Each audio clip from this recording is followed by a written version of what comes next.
Hey, it's Coach Jamila, and today we're talking about dealing with low self-worth after going through an unwanted divorce. Have you been through an unwanted divorce and now you feel like nobody wants me or nobody will want me because I'm too old, I have too much baggage, or do you feel worthless because you feel like, well, man, if this man that I spent decades with just rejected me for some other woman, then what man that doesn't know me would want me? Is that where you're at? Does this resonate with you at all?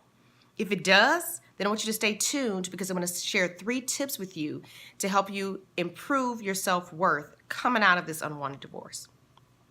So the first tip is fairly simple. I've talked about it before in other videos, and that is by using positive affirmations. So if you're telling yourself these negative phrases, of course that's not going to do anything to improve your self-worth. But if you're able to take these negative phrases, turn them around and make them positive, okay, and preface them with the statements I am, or it's okay for me to, or okay for me this, that, and the other thing, then you're turning them into positive affirmations. And when you create a positive affirmation, my suggestion is that you actually record yourself reading them on your phone, with emotion, like you mean it. And you can listen to them on your headphones when you're laying in bed before you fall asleep. And then, of course, first thing in the morning, a couple of times through, because the key is you're through repetition installing a new set of beliefs. The only reason why you believe that nobody wants you is because you've been telling yourself this over and over. And what happens is when you keep telling yourself something, then it seems like that's what keeps showing up in your life. And so if you start telling yourself something different, if you start convincing yourself that no, I am worthy and desirable, then you are going to start to feel better because you're going to start to believe it. So just to give you a quick example, let's say the one like nobody wants me. So a good way for you to flip that around into a positive affirmation is you could say something like, I am warm, loving, and desirable. I am totally worthy and deserving of extreme love, joy, and happiness.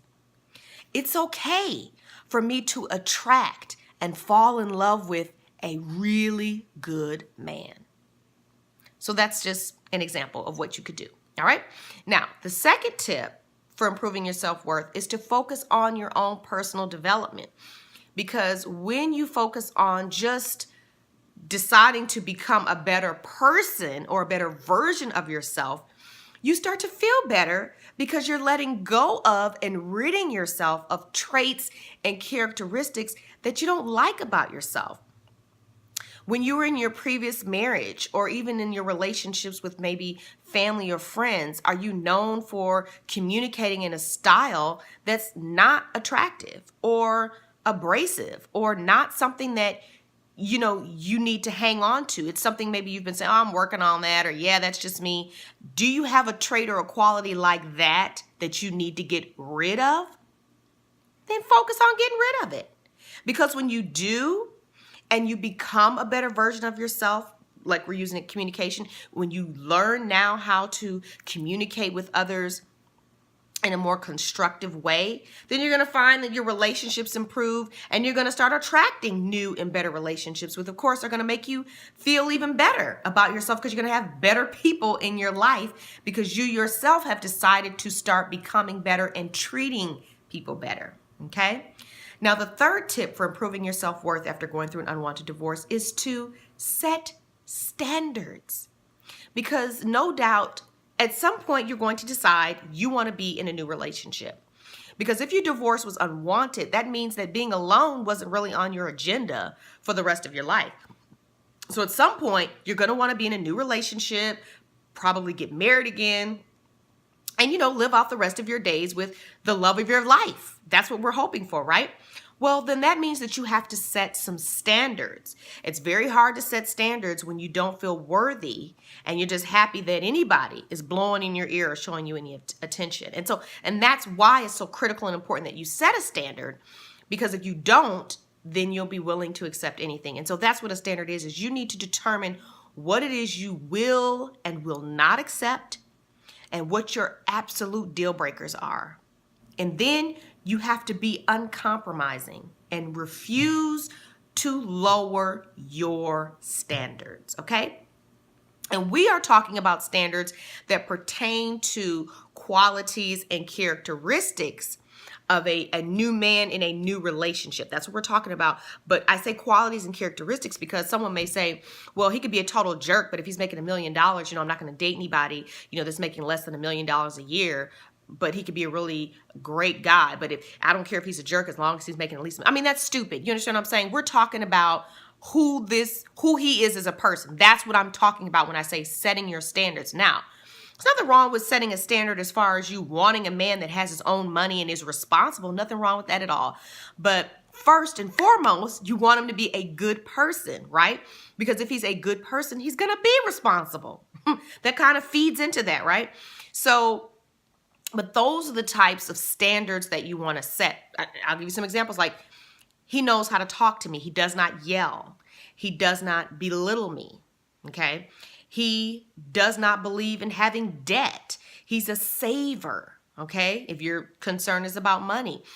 He has a steady job and he has been there for X amount of time. He's stable, okay? So all of these are standards that you're able to set for yourself, and you can set them, and that will make you feel good about yourself because you'll feel like, yeah, I have a right to expect that if someone wants to be with me, that they meet the minimum standard.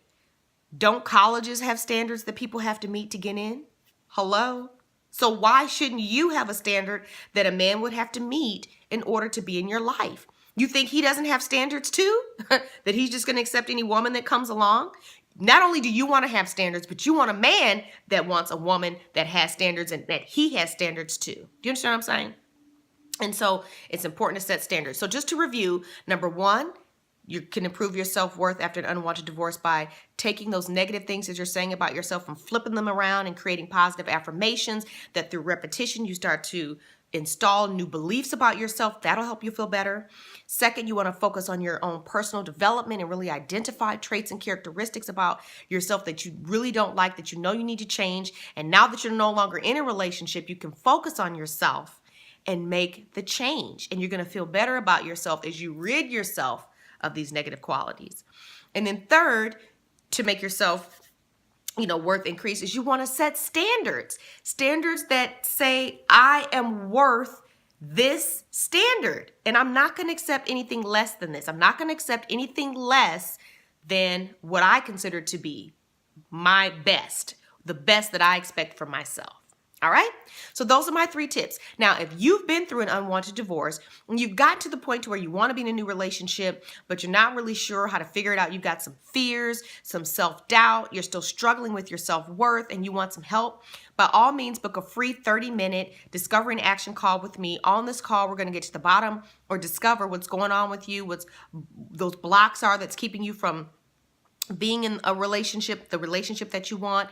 And then we're going to talk about what action, needs to take place in order for you to make the correction so that you can attract and have the relationship that you not only want, but that you deserve. Okay.